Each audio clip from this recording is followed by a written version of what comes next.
Hi, I'm Andy with Holiday Automotive. Today we're going to take a look at a 2016 Chevy Impala. Starting right away up front. On the front end you have the LED running lights. The black emblem really adds a sharp feel.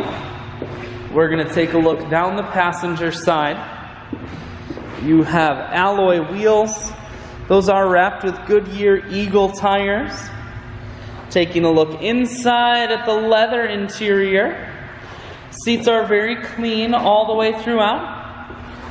Up top you have a sunroof.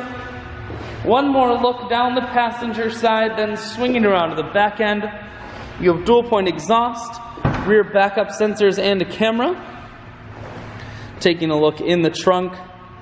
There's a 60-40 split on the back seats, so you can fold those down if you need more room. Holiday Automotive is located on the corners of Highways 41 and 23 in Fond du Lac. We're Wisconsin's largest used car dealer, so it's certainly worth the trip. Inside, cruise, heated steering wheel, audio and Bluetooth controls, full touchscreen that includes your stereo, dual climate control, as well as dual heated and cooled seats, and your automatic transmission is here. I shoot videos today because I want to make sure whether you're coming from near or far, you can see this Impala on holidayautomotive.com. That's where you'll schedule your test drive and get a free vehicle history report provided by AutoCheck. All at holidayautomotive.com.